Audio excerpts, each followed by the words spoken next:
delighted to listen to Michelle speak because I always learn something. There's not a single thing that I disagree with. There are a couple of things I didn't know, so I have learned something, which is good. But she's a lot smarter than I am, so I'm just going to touch on some. I want to deal with three questions. Why? So what, why, and why not? What are we doing? Why are we doing it? Why should we not be doing it? And because Michelle's covered a bit of the ground, I might be briefer than I otherwise would have been. What we are doing is implementing a policy of deterrence. It's a very interesting idea that deterrence, when you think about it, simply means that faced with two courses, a person will say, well, this looks worse than that, so I'll go that way. Now, people who get on boats seeking protection know that they risk their lives at sea. So the risk of losing your life doesn't deter them from getting on the boat. So what we're doing is to try and make the risk of losing your life have something added to that which makes it look even worse, so that it'll be better to stand your ground and face down the Taliban than try and get to safety in Australia.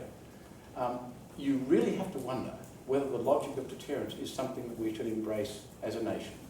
You know, do we really want to look worse than the Taliban, worse than the Rajapaksa government, worse than the mad theocracy in Iran, and so on? Second, what we are doing in each of the places where people are detained is little short of criminal.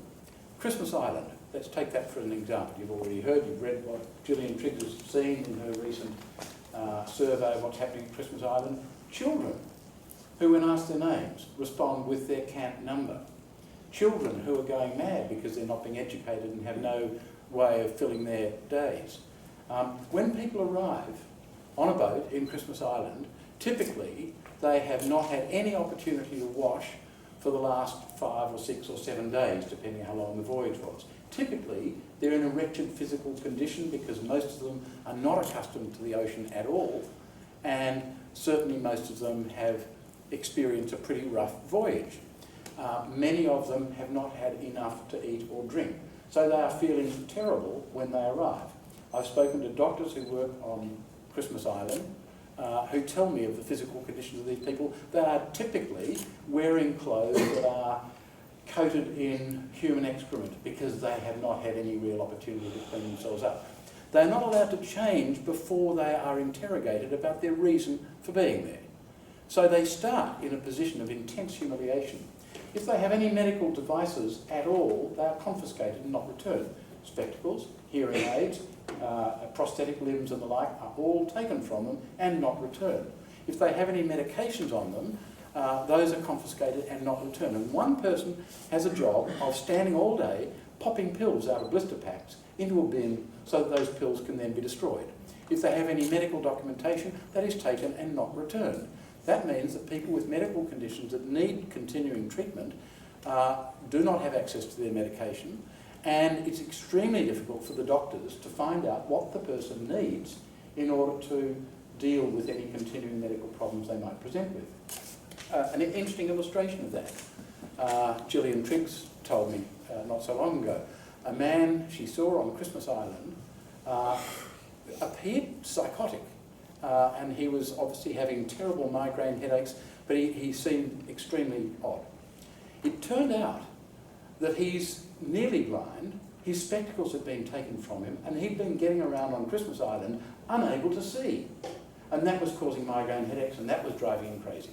Another, a female doctor had to interview a woman who'd been on Christmas Island then for a couple of weeks. In the ordinary pattern of things, her clothing had been taken from her. She'd been reissued with fresh clothing. But they hadn't reissued any underwear. And everyone thought that she was insane. She was displaying very, very bizarre behaviour, and they thought she was mad. The doctor eventually managed to persuade immigration to allow the doctor to have more than the routine 10 minutes with this woman to see what was going on. It was difficult because whilst they were on opposite sides of the table, the interpreter was connected by telephone from Sydney. It was not a very efficient way of conducting a medical examination, especially with a person who was in a very distressed state. Ultimately, the doctor worked out that the difficulty this woman was facing was that she's incontinent of urine. She couldn't leave her cabin without urine running down her leg, and that was driving her insane. So the doctor then managed to persuade immigration to supply incontinence pads. Normally, their first response was, well, we don't do those, but eventually they were persuaded that they should. They were provided. She's only allowed 4 per day, which is not adequate. She has to queue up and ask for more when she needs them. You know, no opportunity is lost to humiliate these people. So that's what's happening on Christmas Island as a matter of routine. And some of you will have seen an article in the Guardian just before Christmas, which exposed the serious concerns that doctors on Christmas Island have about the facilities they're given and the conditions they have to work in, saying that serious medical problems are going unattended and causing great difficulties. Second, Nauru. As Michelle has already mentioned, the rule of law has collapsed in Nauru. Before Christmas, the government moved on the local magistrate. There's only one magistrate there. He had made a ruling that the government didn't like. They're about to deport him. The Chief Justice, who lives in Melbourne, issued an injunction to restrain the department, the government of Nauru, from deporting the magistrate. They deported him anyway. When the Chief Justice tried to get to Nauru to sort out what was going on, his visa was cancelled, so he couldn't go to Nauru. He has subsequently, after months of negotiation, he has resigned on the explicit footing that he does not believe that it is possible to have his judgments observed at all in Nauru. What follows from that is that not only does Nauru not have any track record in assessing refugee status determinations, there is no effective legal system which enables adverse determinations to be tested in the courts. Here, we do have such a system. In Nauru, with the rule of law broken down, absolutely nothing can be guaranteed. No sort of appeal against a rejection could be regarded as seriously maintainable. In addition, in Nauru, unlike Australia, there is a constitutional Bill of Rights which guarantees the sort of basic human rights that you might expect. All those rights cannot be enforced unless there is a working legal system, which there is not. I want to talk to you later, actually, about the possibility of a revival of the Malaysian case on the footing that what happens is that women who are pregnant on Nauru are sent back to Australia in the last month or so of their pregnancy, and then 2 weeks after the baby is born, the mother and the baby are sent back to Nauru. And I'm thinking there might be a basis for saying those people should not be removed because of the rule of law having broken down, Malaysian solution sort of with a twist. And if that works, with simply a plaintiff like a new mother and a newborn baby, then maybe the whole thing collapses. And what's the status of the baby? No, Born in Australia? Unlawful non-citizen. Yeah. Because the whole country's been excised. Yeah. But also, I think the Act provides it specifically. Anyway, what's happening? You can see the problem. You can see the problem. We don't have a Bill of Rights in Australia enforcing things that are blindingly obvious. It becomes a matter of digging around in the interstices of the Migration Act to see if there's a little book that might provide a toehold that might give some possibility. What's happening on Manus Island? Well, luckily 2 days ago I got access to an affidavit of an eyewitness to the death of Reza Barati. This person saw Reza Barati go and hide in his room when the trouble broke out. The camp was stormed by PNG locals, some of them guards working for G4S and therefore being paid by us as taxpayers in Australia, others just locals who don't want asylum seekers being taken to Manus Island. One of the locals was armed with a cricket bat that had several large nails driven right through it, so that the pointy ends of the nails were poking out the opposite side of the bat. He laid into Reza Barati with this and seriously lacerated his scalp. Barati fell to the ground. His head was jumped on by other locals, and then, this affidavit says, that is what killed him. I know that killed him because when they hit him with the stick, he didn't flinch. That was simple, straight-out murder. And the Australian G4S guards stood back and watched. Australia is complicit in the murder of that asylum seeker, and they are guilty of exposing asylum seekers to profound, very serious risks by sending them to Manus Island. So that's what we're doing. The question then is why? Why are we doing this? Of course everyone knows it's become a big political plaything. But I think it's important to bear in mind where this plaything has taken us. Michelle is exactly right. You know, we've had these people described as illegals, we've had them described as queue jumpers. It's important to bear in mind they aren't illegal, as Michelle has explained. They're not illegal, they haven't broken the law, they don't represent a risk. Calling the Department of Immigration and Border Protection, is the rankest political cynicism. And of course all of this is driven by Scott Morrison, because you may remember that for the last 12 months he's been saying that if asylum seekers are to be lodged in the community, they should be required to report regularly to the police. The dog whistle message is, these are criminals. If they're to be placed in the community, they shouldn't be placed near vulnerable people or children. The dog whistle message is, they're a danger to us. Immigration and Border Protection, the dog whistle message is, we need to be protected from these, they're dangerous criminals. When Scott Morrison says any of those things, allow me without any exaggeration to say, he is consciously, willfully lying to the public. He's lying to the public because of the political benefits that can be got by demonising a group of people.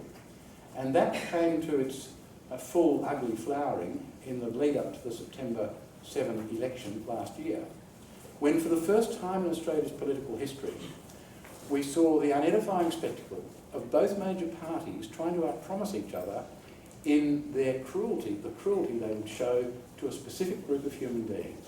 It has never, ever happened before in Australia. I hope it will never happen again.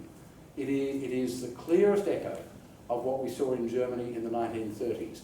In saying that, let me make it very clear, I'm not comparing our treatment of refugees with the final solution of the so-called Jewish problem. But if you look at what happened in Germany between 1933 and Kristallnacht in November 1938, none of the things that were done to Jews came anywhere close to what we are doing to asylum seekers right now. And it's only politically possible to mistreat asylum seekers now in Australia because they have been demonised to the extent that most members of the public, 60 or 70% it seems, believe that the government is protecting us from dangerous criminals. And if they were protecting us from dangerous criminals, I would agree with what they are doing, more or less. We all sensibly would want to be protected from dangerous criminals. But when you discover they're not dangerous criminals, they're just terrified human beings, most of them, as Michelle has said, most of them genuine refugees on assessment, and most of them fleeing the sort of extremism that we all reject. Then you begin to think, well, hang on, my enemy's enemy is normally my friend. Why are we doing this? How can we justify mistreating innocent human beings for the political advantage of the government of the day? So, why are we doing this? Why does all this work? Well, allegedly, we're doing it because we are so appalled at the possibility of people drowning in their attempt to seek safety. Now, Michelle touched on that, and I agree with what she said about it, but I think it's important to tease it apart a little bit. It is true that people drown when they seek asylum and hop on boats. Refugee movements have always been dangerous.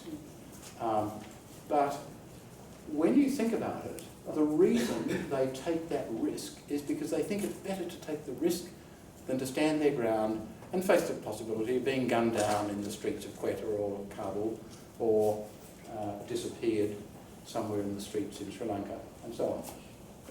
Secondly, there is something which, for want of better expression, we could call the ethics of proximity, which says, well, do I owe a greater obligation to someone who's washed up on my shores or to someone who's back in their homeland? And most people would say, no, someone who's at my feet, needing my help, has a greater call on my concern than a person with equivalent claims who is half a world away.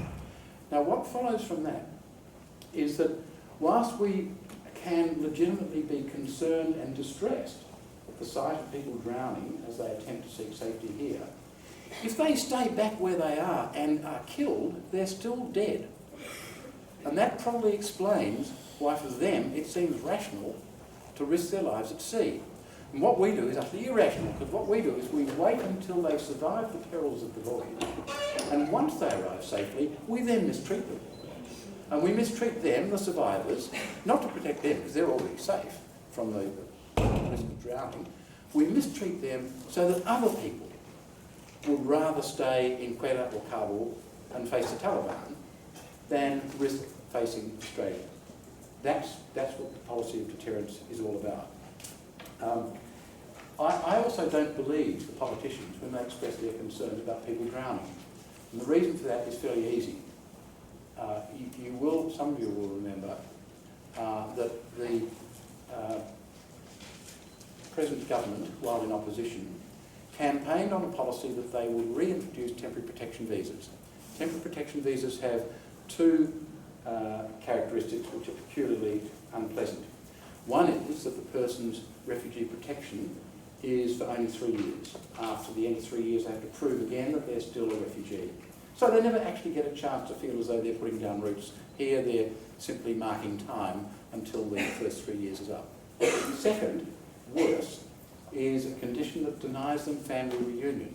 Now typically what happens is that the man of the family will go ahead, take the risk, get to Australia, get protection, and then try to bring in his wife and children.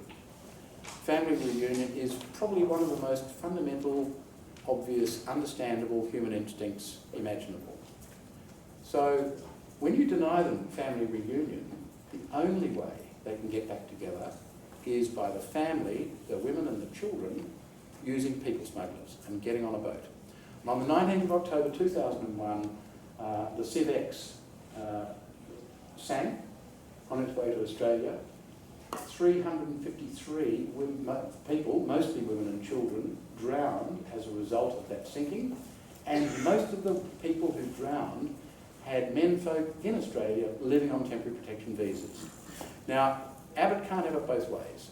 He cannot say that he's concerned about people drowning and yet say that he's going to reintroduce temporary protection visas, because the no family reunion provision gives the lie to his concern about people drowning. The fact is that Abbott and Morrison, both conspicuous Christians, and let's not forget Kevin Rudd, again, who upped the ante during the election campaign, all of them claim to be Christian, all of them are behaving in a way that is plainly immoral, probably illegal, and undoubtedly disgraceful, and not consistent with what this country should be about, and what this country has typically been about in the past. So, why not? Why shouldn't we do this? Apart from the fact that it's cruel and built on lies, there are even greater reasons. Because there are alternatives. There are alternative ways of dealing with the quote-unquote problem. And because Michelle told you the numbers, I don't need to go into that. I don't think it's a problem at all, to be honest. But let's pretend it's a problem and see what the resolution might be. There are two quite different possible resolutions. The first is set up a fair income processing centre in Indonesia, something that is demonstrably fair, something that has the oversight of an independent arbiter like the UNHCR or something else. It would have to be done with the cooperation of the Indonesian government, but tell the people then, we will see whether you're a refugee. If you are a refugee, we will resettle you safely within a short time. Give them a time. It'll be 2 months, it'll be 2.5 months, or whatever it is. Tell them, don't go on a boat. Do not fall for that trick. You will stop the drownings straight away.